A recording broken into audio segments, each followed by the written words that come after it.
Olá, meu amigo e minha amiga, muito obrigado por vocês estarem aqui no nosso Portal do José. Hoje para mais um encontro super especial, num dia que nós tivemos também uma agenda super especial, porque afinal de contas, o presidente Lula, que vai tomar posse daqui a 9 dias, indicou uma série de nomes que vão compor os ministérios que farão parte do seu governo. Esse ato que está sendo observado por muitas pessoas, muitos nomes que estão sendo analisados, estão sendo discutidos, eles, ao mesmo tempo que eles preenchem uma agenda positiva por um lado, eles funcionam também de um outro modo que muitas pessoas não estão percebendo, que é no fato de dissuasão, ou no fator dissuasão, dissuasório. Dessas pessoas que ainda pensam que é possível romper com a democracia aqui no nosso país. Os conspiradores e muitas pessoas estão sendo utilizadas, algumas inocentemente, outras nem tanto, para ficarem nas frentes dos quartéis ou nas redes sociais, tentando uma ruptura institucional. Como eu disse para vocês no nosso encontro mais cedo, está na hora da gente desnaturalizar esse tipo de personagem na frente de quartel. Está na hora da gente não mais ficar considerando como pessoas de bem ou patriotas, ou ridicularizá-las como os patriotários. Não, são pessoas que já estão na esfera do crime, porque alguém que está conspirando contra o Estado de Direito, o Estado democrático, alguém que quer um golpe de violência, porque é disso que se trata. Essas pessoas que vão aplaudindo tanques passando por um lado, viaturas passando por outro, soldados marchando por um lado e por outro também, essas pessoas querem sangue. Essas pessoas não querem um ato administrativo, elas querem uma ruptura da ordem democrática. E isso não é pouca coisa. Alguém quer destruir o Estado de Direito do nosso país, transformando aqui o Brasil na terra de ninguém, na terra do mais forte, na terra de quem está armado. Então, é uma situação que funciona hoje, essa nomeação, essa indicação de nomes, também como um processo dissuasório, para que as pessoas percebam que a fila está andando. E percebam também, na medida que a gente as advirta, que elas estão no campo da subversão, do crime, da quebra institucional. Então, a situação a partir do dia 1º de janeiro, enquanto será muito benéfica para o povo brasileiro, do ponto de vista democrático e institucional, por outro lado, vai fazer com que essas pessoas que ainda estão no mundo do crime e ainda não sabem, que elas sejam responsabilizadas também. Bom, mas vou conversar com vocês sobre o que foi essa cerimônia, alguns nomes, o que a gente pode esperar e algumas coisas que não foram ditas também. Antes de mais nada, quero convidar você que está chegando agora ao nosso portal a se inscrever. Você que é muito bem-vindo, já somos quase 700 mil pessoas como você, que gostam de discutir política, gostam de ficar antenadas com a realidade brasileira. Você que é muito bem-vindo. Compartilhe os nossos outros vídeos, dê seu joinha, mande seus comentários. Se puder, participe dos nossos chats todos os dias entre 5 horas e 5 e meia e se inscreva também no nosso clube de membros, porque é uma forma adicional de você ajudar ao nosso portal a crescer, a ficar mais conhecido e ficar mais forte, tá bom? Então, vamos seguir em frente. Gente, olha, essa cerimônia do Lula hoje, da apresentação dos nomes, foi muito interessante, porque ela registra algumas situações também que ele mostrou que está muito consciente sobre elas. Primeira delas, é a primeira vez que um presidente começa a governar antes da posse. Isso porque o Lula, ele se mobilizou, aliás, ele mobilizou muitas pessoas também, muitos quadros políticos, para que uma proposta de emenda constitucional fosse aprovada para viabilizar economicamente o ano de início do seu governo. Porque não adianta ter boas ideias, é necessário que a pessoa tenha uma noção da administração. Situação essa que o atual presidente da República não tem a menor ideia. Hoje, mais cedo, inclusive, eu abordei com vocês o que é que pode estar acontecendo na cabeça desse personagem. O seu imobilismo é impressionante como é que ajuda a fantasia de muitas pessoas nas redes, pessoas da direita, a acharem que, de fato, pode haver uma ruptura aqui no nosso país. Eu acompanho gente que tem até uma qualificação, gente que tem muito tempo de escolaridade, gente que tem experiência em algumas áreas, que são bolsonaristas, e essas pessoas acreditam piamente que o Bolsonaro pode fazer alguma coisa de drástica contra a democracia no nosso país. Então, quando elas acreditam nisso e elas difundem esse tipo de percepção de que o mundo que nós estamos vendo aqui no Brasil é o mundo falso, o mundo real, o mundo que eles estão vendo. E no mundo que eles estão vendo, nós todos somos comunistas. O Brasil está nas mãos de comunistas. Então é necessário que se interrompa ou que se modifique essa realidade pela força. Então, gente, com essas pessoas que estão nesse nível, a conversa já não pode ser só acadêmica. Quando o governo tomar posse, vai ter que tomar providências também para colocar essas pessoas nos seus devidos lugares. Pois bem, então, a cerimônia de Lula hoje colocou esse ponto de vista de que ele já está governando, enquanto o outro que deveria estar fazendo alguma coisa está apenas funcionando como fantasma, atrapalhando a realidade aqui no nosso país. Ao longo da cerimônia, o Lula foi muito tranquilo, né? Foi uma cerimônia curta, ele já foi apresentado como futuro presidente do Brasil ali no protocolo e dando cumprimento a muitas propostas, muitas mensagens que ele fez ao longo da campanha. O governo está sendo composto ali, o futuro governo, preenchendo, na medida do possível, alguns valores representativos da sociedade, regionais, de gênero, de raça. Então, foi muito interessante por esse aspecto, sem desprezar a qualificação de cada pessoa para cada posição. A gente percebeu também que nos nomes que foram apresentados, não tem nenhum que seja apadrinhado de forças políticas que a gente combate já há muito tempo. Essas forças que funcionarão certamente através de uma articulação, algumas delas, como a futura estrutura da base do governo dentro do parlamento brasileiro, ainda não estão presentes nesses nomes que foram colocados. Isso não significa que eles não terão ali algum tipo de poder dentro do governo. Mas o que é mais importante é salientar que dentro da estrutura do próximo governo, algumas filosofias têm que ser colocadas de uma maneira muito rígida. Por exemplo, a de incorruptibilidade de qualquer estrutura da máquina pública.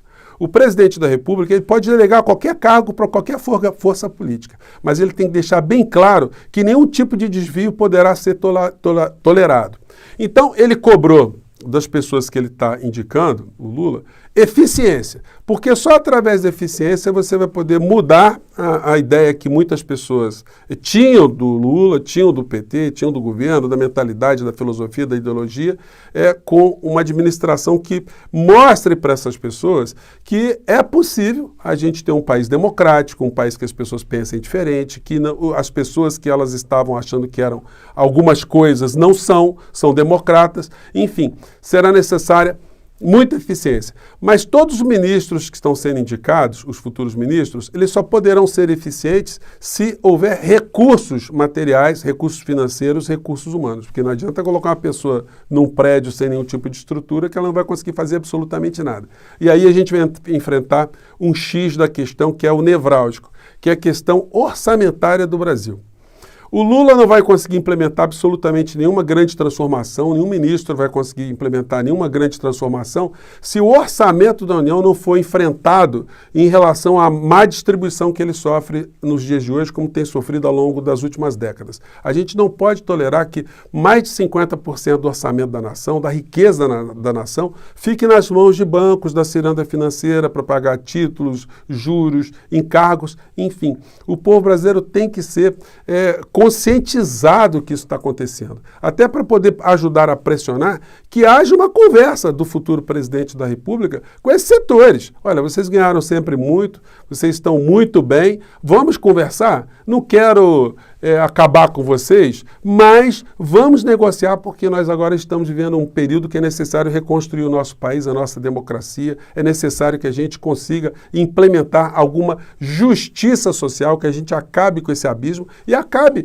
com a necessidade de termos programas sociais. Então, o presidente Lula, ele se apresentou ali como uma pessoa muito consciente nessa palestra inicial, dizendo que os ministros ali vão ter que ter muita eficiência, mas ele mesmo vai perceber mais à frente que será necessário o enfrentamento das questões econômicas. Bom, aí a manchete do UOL diz o seguinte: Lula anuncia 16 ministros, com Alckmin e 6 mulheres, e diz que faltam 13. Muitas pessoas têm perguntado Por que a Simone Tebet ainda não está nesse governo? Bom, porque está havendo articulação. Esse governo não vai poder dar uma pasta estratégica na mão de uma pessoa que no futuro poderá figurar como uma adversária política. Isso faz parte do jogo político, a Simone Tebet sabe disso. Então ela terá um lugar nesse governo, se ela quiser, mas dentro dessa limitação da força política que ela representa. A gente não pode esquecer que a força majoritária foi ali do presidente Lula, do seu entorno, do Partido dos Trabalhadores e dos partidos coligados. A Simone Tebet foi muito importante, foi vital, mas ela não passou a ser detentora de uma força tal que figure ali como uma protagonista futura de um governo que não é um governo das suas raízes. Pois bem, então está sendo negociado, enfim, a gente dificilmente sabe das minúcias, mas em linhas gerais são essas coisas.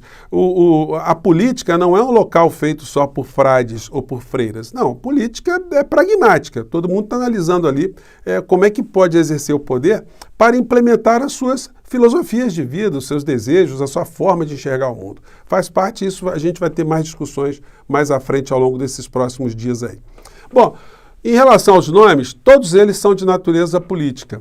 Alguns são mais técnicos, né, mas todos são próximos do mundo progressista, do pensamento progressista, do pensamento humanista. Alexandre Padilha, que já foi ministro em governos anteriores, está nas relações institucionais. Márcio Macedo, Secretaria-Geral da Presidência da República, é um quadro técnico, né? Um quadro ali que vai ter uma noção administrativa de interlocução ali de vários ministérios. Jorge Messias, Advocacia Geral da União, que vai representar a União nas demandas, quando for processada, quando tiver que abrir ação contra alguém, inclusive para desfazer algumas coisas que foram feitas no governo Bolsonaro. Então será um quadro muito importante, é um quadro ali de confiança. Nise Andrade, que é da Fundação Oswaldo Cruz, que é uma técnica, é uma cientista, então está indo para um ministério que estava sendo muito cobiçado por quem quer fazer negócios, como eu disse para vocês. Se o governo de Lula salientar que esse governo não vai tolerar nenhum tipo de desvio, pode-se dar ministério o que quiser para qualquer pessoa, mas ela deve estar sabedora que será responsabilizada de uma forma instantânea, imediata, e nós aqui no Portal do José vamos fazer campanha nesse sentido, de que todas as ações desse governo sejam absolutamente transparentes e possam ser fiscalizadas pelo cidadão comum.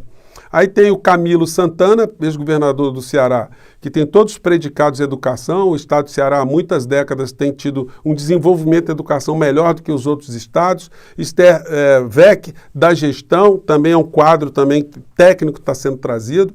Márcio França, que é um quadro político muito experiente também, vai para o Ministério de Portos e Aeroportos. Luciana Santos, do PCdoB, que é Ciência e Tecnologia, também um quadro técnico e político. Cida Gonçalves, mulher, um quadro ideológico, vamos dizer assim, né, porque é uma pessoa que milita nessa área. O Wellington Dias, ex-governador do Piauí, desenvolvimento social, um estado que é muito pobre e que teve um desempenho muito bom em muitas áreas em função do trabalho do Wellington Dias. Margarete Menezes, na cultura, que vai ter um trabalho gigantesco.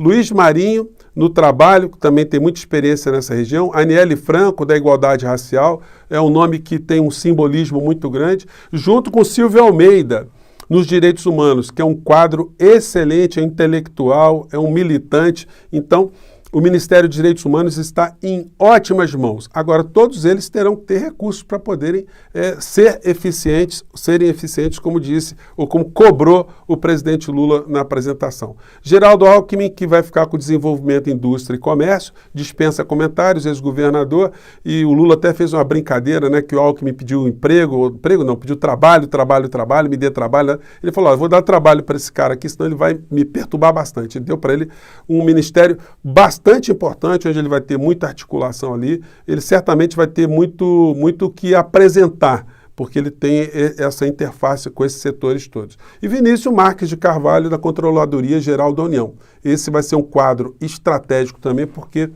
ele vai funcionar ali como uma espécie de auditor geral de tudo que estiver acontecendo, de compras, de licitações, de contratos que serão feitos ao longo da gestão do presidente Lula. Então, são nomes muito alvissareiros, são situações muito positivas que estão sendo apresentadas, que para além de serem positivas, elas também enfraquecem e dissuadem, né, elas causam uma dissuasão, um enfraquecimento nesses pensamentos fantasmagóricos dessas pessoas que querem destruir a nossa liberdade e a nossa democracia. Bom, esse foi o recado de hoje. O programa foi um pouquinho diferente porque nós tratamos de um tema específico, mas amanhã a gente volta com as novidades e as repercussões, tá bom? Eu fico por aqui, gente. Um grande abraço, até o nosso próximo encontro. Tchau!